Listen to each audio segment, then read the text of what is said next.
Sir, हमारी वार्तालाप में एक प्रश्न पूछा जाता है कि माता पिता की मृत्यु के बाद उनकी फोटो घर में कहाँ लगानी चाहिए, उसको लगाने के नियम क्या है। और ये प्रश्न बहुत सारे लोग अपने दादा दादी, नाना नानी या अपने घर के बड़े जिनकी मृत्यु हो चुकी है उनकी तस्वीर को लेकर अक्सर पूछते रहते हैं कि जब आपके घर में किसी की मृत्यु हो जाती है तो आप उनकी एक फोटो फ्रेम बनवा लेते है और उसको अपने घर में टांग देते हैं, जो कि बिल्कुल भी सही नहीं है। अब ये आपके घर के कोई भी बड़े हो सकते हैं, चाहे माता पिता, चाहे दादा दादी की मृत्यु हो गई है, अब आप उनकी फोटो को अपने घर में एक याद के रूप में लगाकर रखते हैं, पर आप कुछ गलतियां यहाँ पर कर बैठते हैं, आपके काम बिगड़ना शुरू हो जाते हैं, आपके घर में पैसों की तंगी बनी रहती है। तो अगर आपके साथ भी ऐसा ही कुछ होता है तो हमारी इस प्रसंग को बड़े ध्यान से सुनना।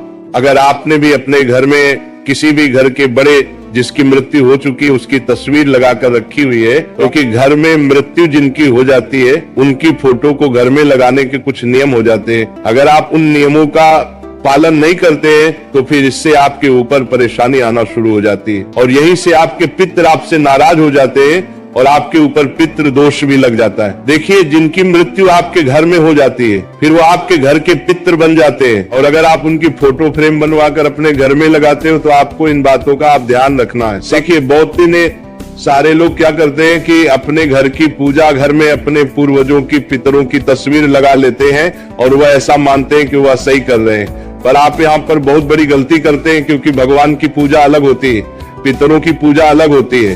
तो वहां से आप उसे हटा दीजिए। कोशिश आपको ये करनी चाहिए कि जिस कमरे में आपके भगवान बैठे हैं उस कमरे में ही आपको अपने पितरों की, पूर्वजों की तस्वीर नहीं लगानी चाहिए। बहुत सारे लोग मानते हैं कि हमारे घर के बड़े ही हमारे लिए भगवान के समान है, तो आपकी बात गलत नहीं है, पर जिसकी मृत्यु हो जाती है वो पितृ बन जाते हैं, फिर उनकी पूजा का विधि विधान भी अलग हो जाता है। और अगर आप ऐसा करते हैं कि आप अपने पूर्वजों की तस्वीर अपने घर के मंदिर में या पास में कहीं पर भी लगाते हैं तो इससे आपको जो देवी देवता है, भगवान है, वो आपसे कभी भी प्रसन्न नहीं रहेंगे। इस जैसे कि आपके घर में जहां पर आप सोते हैं आपका कमरा है, वहां पर भी आपको अपने पितरों की तस्वीर नहीं लगानी चाहिए। जैसे कि आपको घर के पूर्व 3 तस्वीर नहीं लगानी चाहिए, आपको लोगों की अंदर भी तस्वीर लगानी चाहिए। इसके अलावा आपको कभी भी बाथरूम के पास में अपने घर के पूर्वजों की तस्वीर नहीं लगानी चाहिए। इसके बाद में आपको अपने पूर्वजों की तस्वीर को कभी भी रसोई घर में ना टांगना चाहिए और ना रखना चाहिए। तो कभी भी आपको अपने घर के पूर्वजों की तस्वीर को सीढ़ी के ना ऊपर और ना नीचे और ना सीढ़ी के आसपास रखना चाहिए।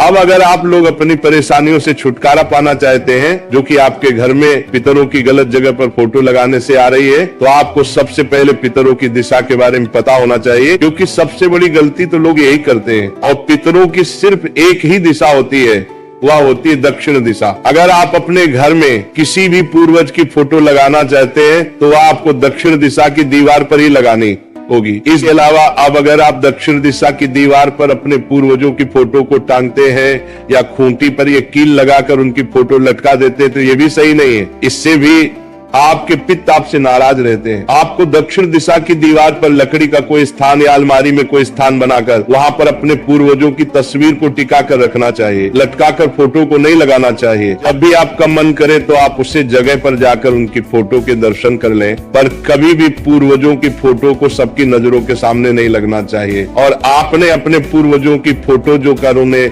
बनवाई है उसको अच्छी सी फ्रेम में लगवा कर ही अपने घर में रखें और प्रतिदिन उस पर एक साफ कपड़ा भी मारते रहे, ताकि जो धूल उनकी फोटो पर रोज चढ़ जाती है वह साफ होती रहे। अगर आप ऐसा नहीं करते तो ये भी आपके पूर्वजों को आपसे नाराज करता है। हमेशा ध्यान रखिए उनकी एक से ज्यादा तस्वीर नहीं होनी चाहिए। आपके लिए जो सबसे जरूरी है, आपके घर के जो सबसे बड़े हैं, सिर्फ उन्हीं की एक तस्वीर आपको अपने घर में रखनी चाहिए। अगर जरूरी हो तो दादा के साथ दादी की तस्वीर रख सकते हैं या नाना के साथ नानी की तस्वीर रख सकते हैं। इसके अलावा आपको एक से ज्यादा तस्वीर नहीं रखनी चाहिए। अगर आपने भी अपने घर की ऐसी किसी सदस्य की तस्वीर अपने पूर्वजों के साथ में लगा कर रखी है जो कि अभी जीवित है, तो आपको उन्हें वहां से अलग कर देना, वरना ये अच्छा नहीं माना जाता है। इसके अलावा एक सबसे ज्यादा पूछे जाने वाला प्रश्न ये है कि क्या हमें हमारे पूर्वजों की तस्वीर के सामने रोज अगरबत्ती लगानी चाहिए या पूजा करनी चाहिए। तो इसका जवाब है कि वैसे तो अगर रोज 2 अगरबत्ती घर के बड़े सदस्य अपने पूर्वजों के लिए उनकी फोटो के सामने लगाते हैं तो अच्छा रहता है। पर ऐसा ना कर सके तो मात्र आप उनकी तस्वीर को रोज साफ करें और उनके सामने प्रणाम करके ही अपने घर से बाहर निकले और रोज कुछ ना कर सको तो महीने में जो एक अमावस्या पड़े उस अमावस्या पर आप अपने पितरों की तस्वीर के सामने एक मिट्टी का लंबी बत्ती का देसी गाय के घी का दीपक तैयार करके अपने पितरों की तस्वीर के सामने दक्षिण बाती का मुख करके जला दे। तो इन सभी बातों का ध्यान रखते हुए भक्तों आप अपने घर में पूर्वजों की या पितरों की तस्वीर लगाएं। इसके बाद में आपके जीवन की जो परेशानियां है या दुख है तो अपने आप ही दूर होना शुरू हो जाएंगे। मेरे प्रिय भक्तों, हमारे पूर्वज कभी हमारा बुरा नहीं चाहते, पर जब हम उनके लिए कुछ नहीं करते हैं और उनके फोटो की बात दे रहे हैं के साथ में कुछ गलत करते हैं तो वह स्वतः ही हमसे नाराज हो जाते हैं। अब आप अपने घर में पूर्वजों की फोटो को सही जगह पर लगा दें। अब हम आशा करते हैं प्रिय भक्तों की आपको इस प्रश्न का जवाब अब मिल गया होगा और आप हमारी इस बात से सहमत